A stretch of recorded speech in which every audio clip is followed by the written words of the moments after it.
estamos no ar com mais um especial Coronavírus. Eu convido você a continuar com a gente na próxima meia hora. Vamos ter muitas informações interessantes acerca da Covid-19. O assunto de hoje é a busca pela vacina contra a doença. E mais, a patente que cerca essa possível descoberta. Eu digo possível porque pode ser que nunca seja descoberta uma vacina. Será? E quem descobrir vai poder registrar esse feito e faturar, mesmo em se tratando de uma pandemia mundial? Para discutir esse assunto, nós convidamos o advogado Gabriel Francisco Leonardos, presidente da Comissão de Propriedade Intelectual do Conselho Federal da OAB e vice-presidente da Associação Brasileira da Propriedade Intelectual. Também com a gente, o pesquisador e médico infectologista da Fundação Oswaldo Cruz, Júlio Crodá. Olá, sejam bem-vindos aqui ao nosso especial Coronavírus. Eu gostaria de começar aqui com o Dr. Júlio, que é um médico infectologista, para nos dar o pontapé inicial em relação às pesquisas de vacina.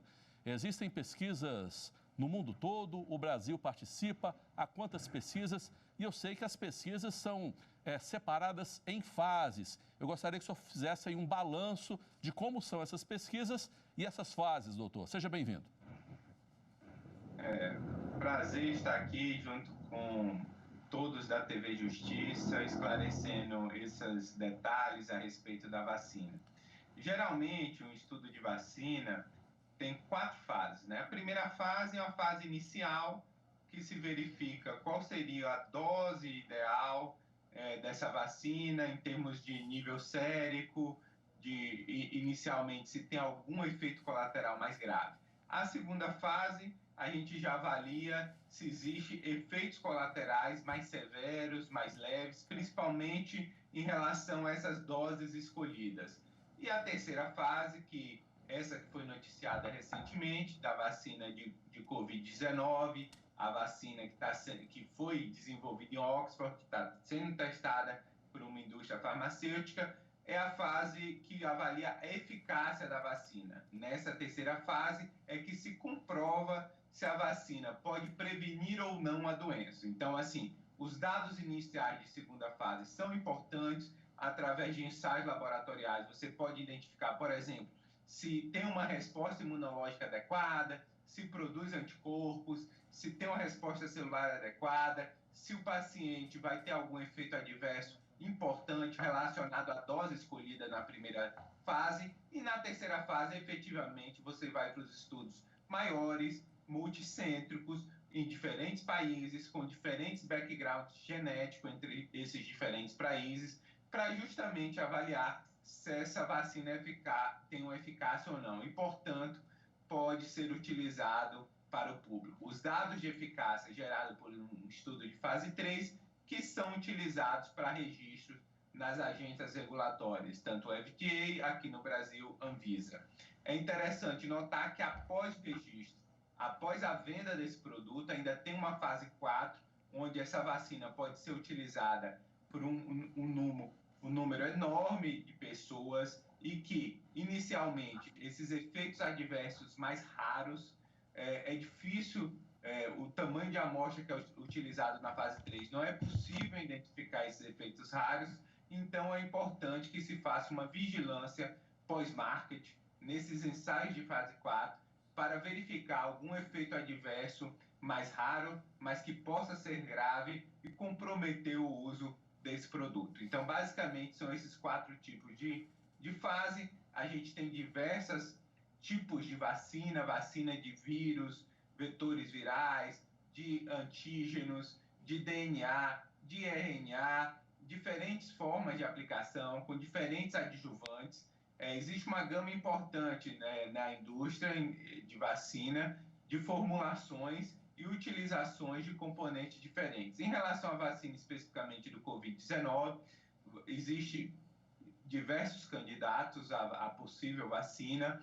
Os estudos mostram que a disponibilidade dessa vacina provavelmente aconteça a partir do primeiro trimestre de 2021, se todos esses ensaios de fase 3 foram concluídos e obtiverem sucesso no que diz respeito à eficácia.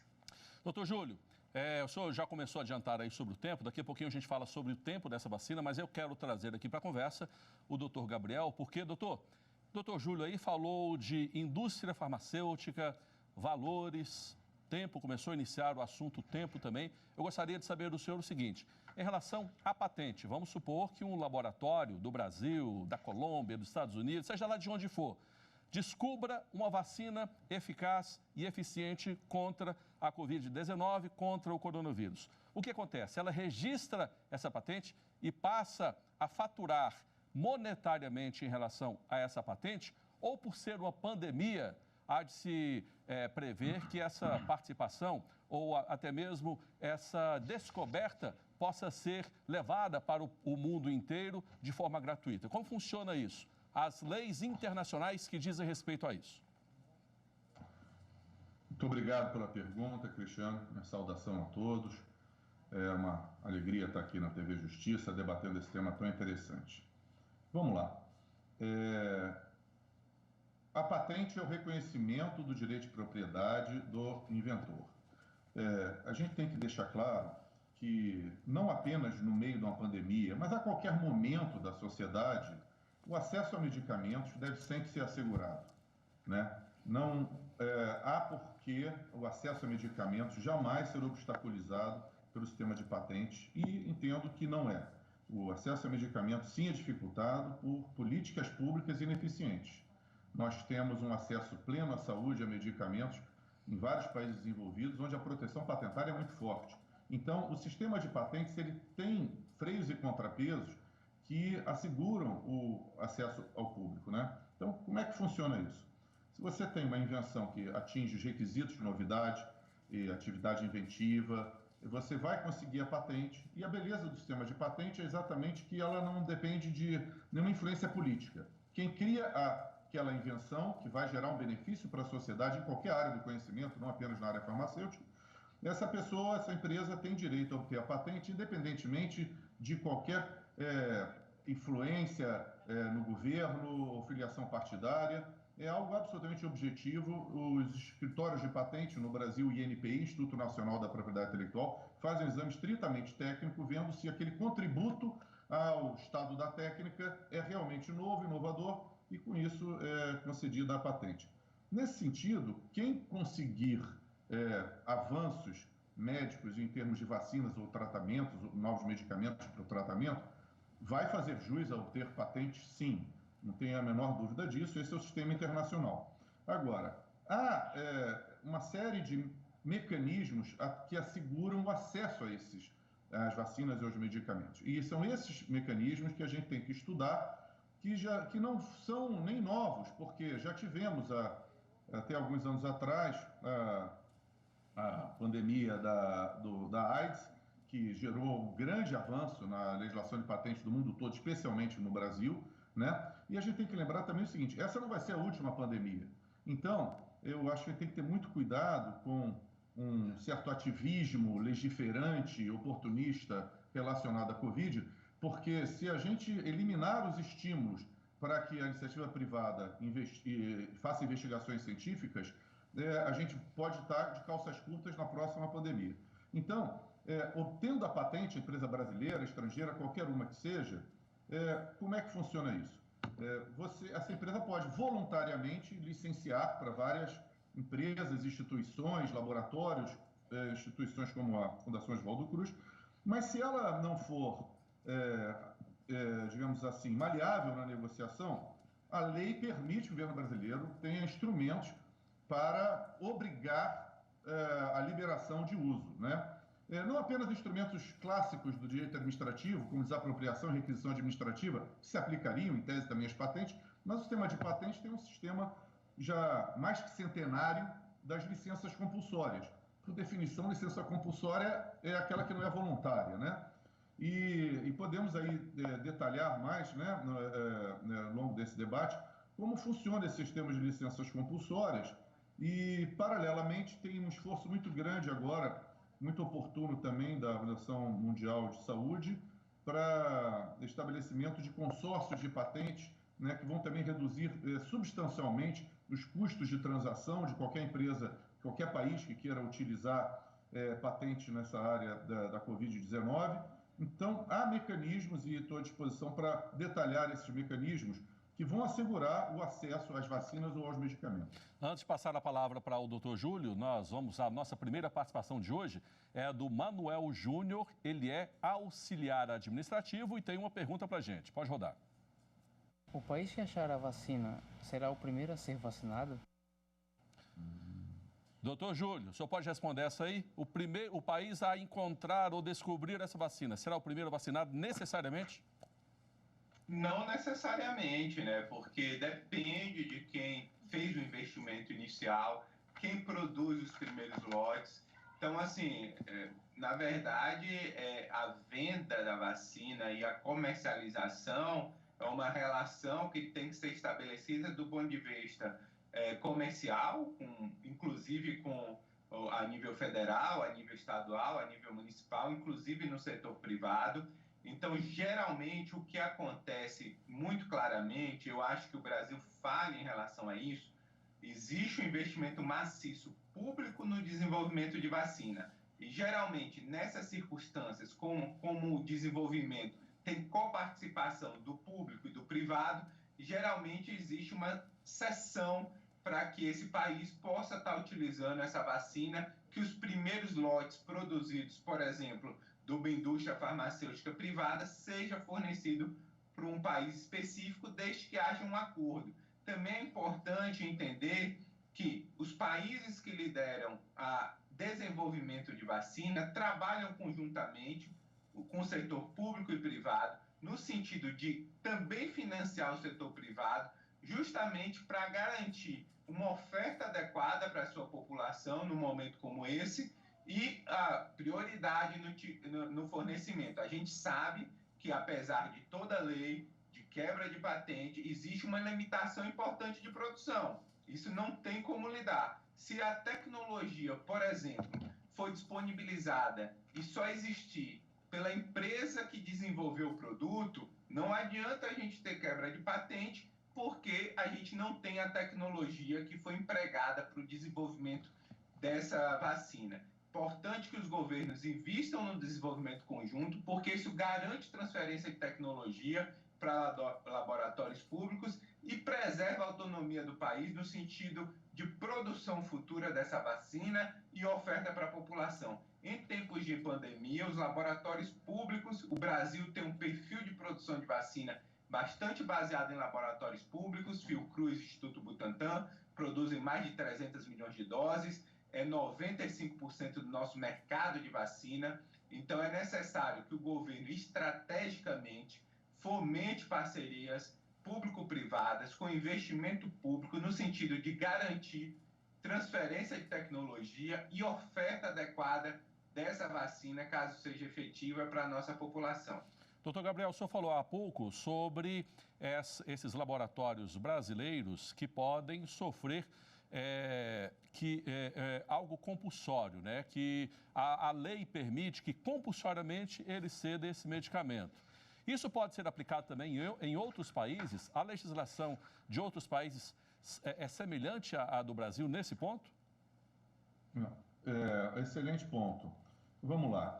O sistema de licença compulsória existe internacionalmente, tá? A Convenção Internacional que regulamenta a propriedade intelectual, Convenção de Paris, desde 1925, permite que os países adotem sistemas de licença compulsórias. Hoje em dia, o instrumento legislativo internacional mais importante é o Acordo Constitutivo da Organização Mundial do Comércio, assinado em 1994, que tem um anexo todo dedicado à propriedade intelectual, chamado comumente de Acordo TRIPS ou de ADPIC, dependendo da língua que se use.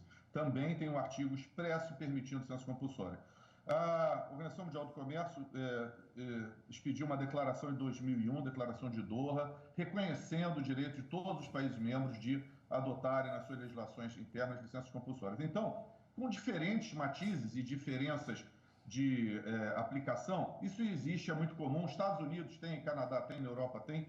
E no nosso direito, como eu estava mencionando, até por conta da epidemia de AIDS, isso foi aperfeiçoado e nós temos, não só na Lei de Propriedade Industrial, artigo 71, mas também um decreto, que é o decreto 3.201 de 99, que prevê a sistemática de concessão de licença compulsória, e esse decreto também tem um dispositivo que diz claramente que, em caso de emergência, nenhuma formalidade relativa a preço de royalties que vai ter que ser pago, ou duração da licença, precisa ser detalhada, porque a licença compulsória pode ter eficácia imediata. Ninguém vai discutir que estamos diante de uma situação emergencial, né? Então, esse arcabouço legislativo, ao meu ver, já funciona muito bem, e o que é melhor, ele já foi testado, porque nós já tivemos um caso efetivo de concessão de licença compulsória no Brasil.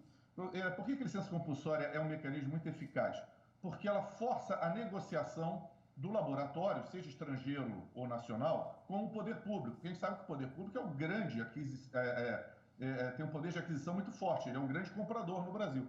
Então, em 2001, quando eu era ministro da Saúde, José Serra, ele chegou a anunciar publicamente que ia conceder a licença compulsória do medicamento chamado Nelfinavir. Em seguida, o laboratório voltou atrás, renegociou o preço, não foi necessário. Se você tem um laboratório testado, aprovado pela Anvisa, com qualidade, que foi o pioneiro, que vai poder fornecer todo o mercado, não há por que criar um contencioso. Se chegar a um acordo no preço, maravilha.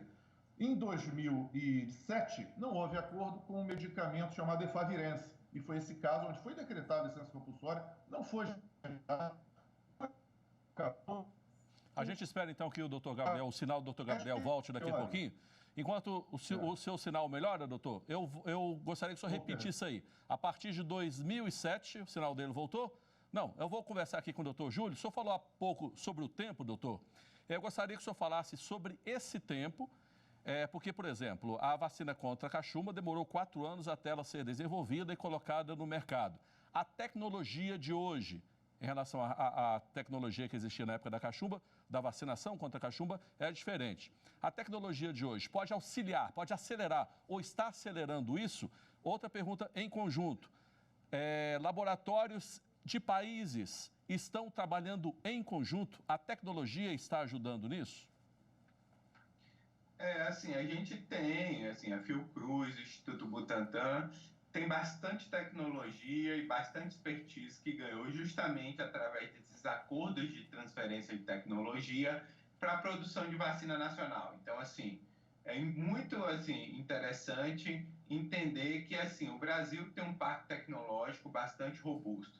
Lógico que existem variações metodológicas importantes, a gente não sabe qual a vacina que realmente vai ser efetiva para o Covid-19, e é importante que nesse cenário, o Brasil, que é o 5º país consumidor e produtor de vacina, exerça uma liderança mais forte nesse mercado, não só desenvolvendo vacina, como produzindo, como vendendo esse tipo de medicação, a vacina propriamente dito. Então, eu acho que o Brasil é muito tímido no sentido comercial, de liderar processos, de fazer acordos mais colaborativos com a indústria privada, de desenvolver produtos próprios, dessa relação comercial com outros países. Nós temos um mercado enorme, aí toda a América Latina, o Brasil, assim, não existe competidor dentro da América Latina, então, logo regionalmente, a gente podia exercer uma liderança muito maior do que a gente exerce. Então, é necessário esse investimento em tecnologia e pesquisa e, lógico, a depender da tecnologia da vacina do Covid, a gente já tem essa tecnologia implantada nessas 2 maiores instituições que já existem no Brasil. Se não tiver essa tecnologia em funcionamento, vai ser necessário, sim, um acordo comercial de transferência de tecnologia específica para a produção dessa vacina, independente da patente ou não associada a essa vacina. Algum mecanismo de transferência, as tecnologias também são patenteadas, né? E é importante que mesmo que a gente tenha à disposição e possibilidade de produzir essa vacina, a gente tenha disponibilidade também da tecnologia que faz com que a gente entregue essa vacina com qualidade no futuro para a população. Tem mais participação de telespectador. Vamos ouvir agora a jornalista Clarissa Galindo. Se algum país desenvolver alguma cura para o novo coronavírus, eu teria acesso a esse tratamento aqui no Brasil?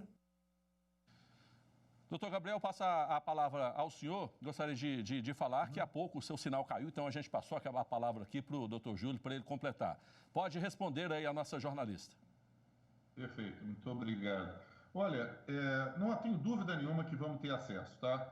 Há empresas imensas pesquisando e todas já declararam que vão disponibilizar a vacina ao que eles chamam de cost plus prices, quer dizer, o custo com um pequeno acréscimo. Mas mais do que isso, a Organização Mundial da Saúde tem uma iniciativa extraordinária que está sendo mal interpretada, eu acho, muitas vezes, que estão dizendo que tem a ver com quebra de patentes ou mesmo negação de concessão de patente. A iniciativa, que foi sugestão da Costa Rica, é de fazer um consórcio de tecnologias, o que a gente chama muito comumente em inglês de patent pool, né? Isso foi feito em várias indústrias no passado. O caso clássico foi da tecnologia do DVD, né? Hoje já praticamente obsoleta, né?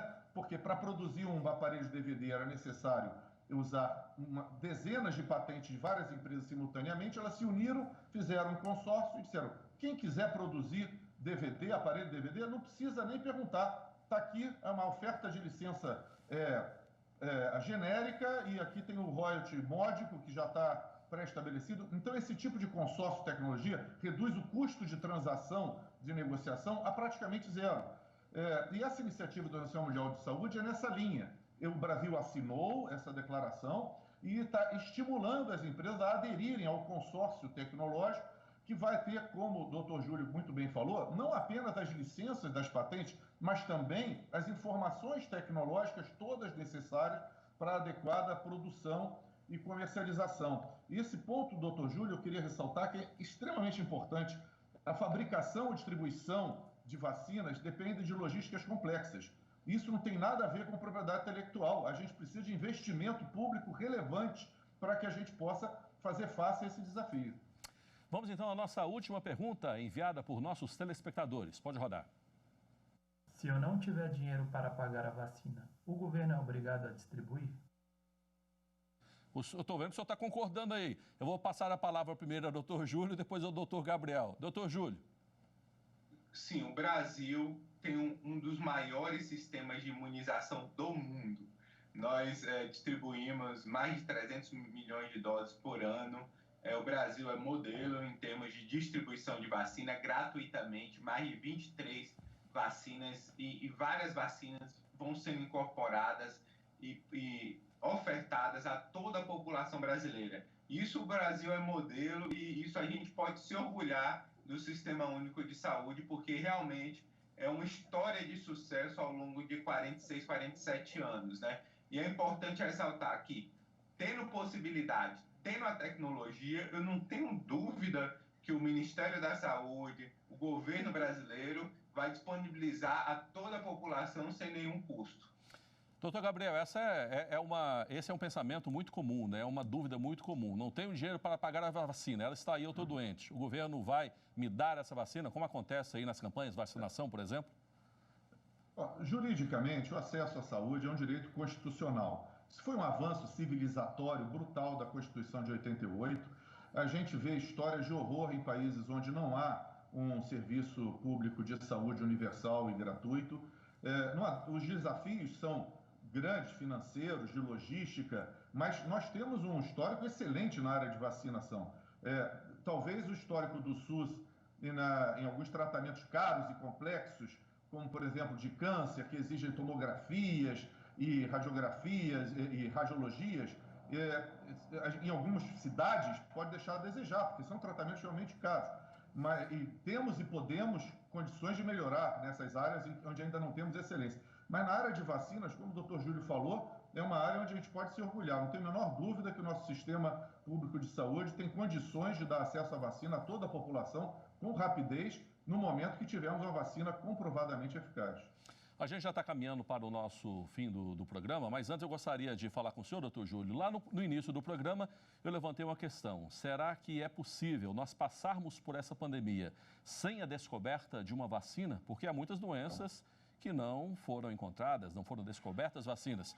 Doutor Júlio, o senhor acredita que é mais provável que sim, que nós teremos essa vacina ou que não? Ou está em aberto ainda? Qual a sua opinião? Eu acho que existe um esforço mundial para que a gente possa ter essa vacina. Nós teremos essa vacina.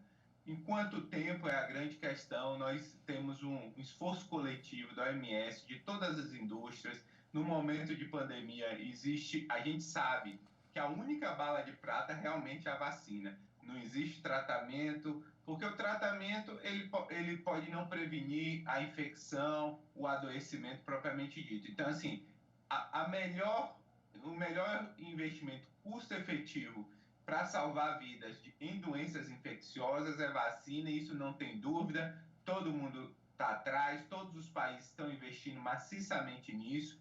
O Brasil também deveria investir mais recursos, porque realmente é a solução para essa pandemia. Lógico que a gente sabe que a gente vai viver o novo normal, essa vacina não virá muito rápido, pode ser que demore, pode ser que seja no primeiro trimestre de 2021, ou, a depender dos resultados, isso vire para o segundo, terceiro trimestre de 2021, mas eu acredito que em 2021 nós teremos uma vacina de qualidade. Até chegar na ponta, também é uma questão importante esclarecer, né? Quanto tempo demora a produzir para o mundo todo, bilhões de pessoas, né? Quanto tempo todos vão ter acesso a essa vacina no mundo todo? Depende da capacidade do mundo em produzir essa quantidade de vacina para toda a população mundial. Então, são questões relativas ao acesso que não depende exclusivamente da descoberta propriamente dita e do seu registro. Depende da capacidade mundial de produção. Nós teremos vacina, sim, mas o tempo até ter essa vacina é que é a grande questão. A gente não tem certeza em quanto tempo a gente vai estar disponibilizando realmente essa vacina na ponta para todo cidadão. Doutor Gabriel, ultrapassadas as questões aí de produção de vacina e de logística para a distribuição dessa vacina, do ponto de vista legal, não haverá nenhum empecilho na distribuição, então, para aquelas pessoas que têm a doença ou que, porventura, possam ter essa doença num processo de profilaxia. Do ponto de vista legal, está tudo ok?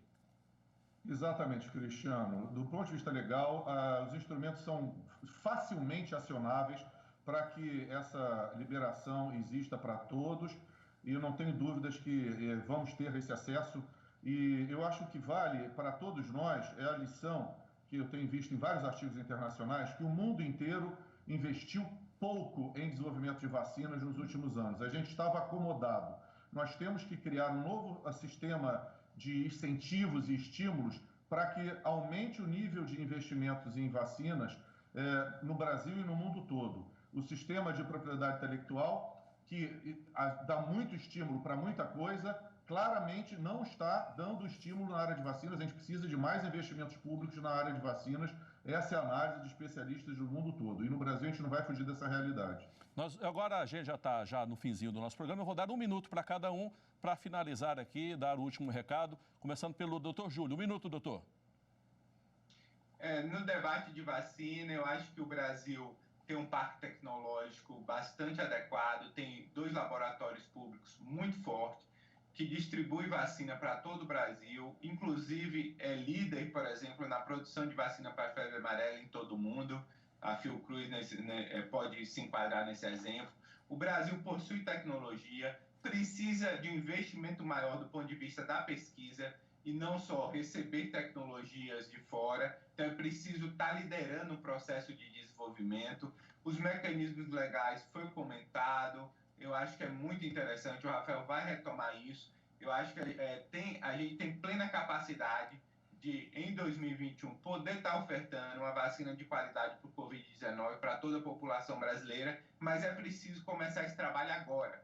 Agora, junto com os laboratórios públicos, junto com o investimento público, entendendo a capacidade de produção, ampliando a planta fabril de produção, no sentido de prover no futuro próximo essa vacina a toda a população brasileira. Doutor Gabriel. Eu acho que o que a gente está aprendendo na área jurídica nesse momento é que o Congresso Nacional, com as melhores das intenções, tenta produzir várias leis de sopetão para minorar os efeitos da crise sanitária. Nessa área de propriedade intelectual, há projetos de lei no sentido de retirada de direitos de patente que a gente entende que não são bem-vindos. Nós já temos um sistema que funciona bem, que dá segurança jurídica e que não vai gerar judicialização. Se a gente tenta mudar algo agora de sopetão, eu temo que a gente vai criar insegurança jurídica, vamos afastar investimentos e ainda podemos estimular a judicialização. Como eu disse, qualquer tecnologia, se for necessária, em 24 horas a legislação já permite que seja concedida uma licença compulsória, porque estamos diante de uma emergência. A gente tem que usar o sistema no que ele tem de melhor e evitar consertar o que não está quebrado. Muito obrigado. Muito obrigado, então, ao doutor Júlio e ao doutor Gabriel. Com certeza, uma conversa muito enriquecedora. Até a próxima e cuidem-se, viu? Agradeço também a você que nos acompanhou aqui no nosso programa especial Coronavírus. Até a próxima.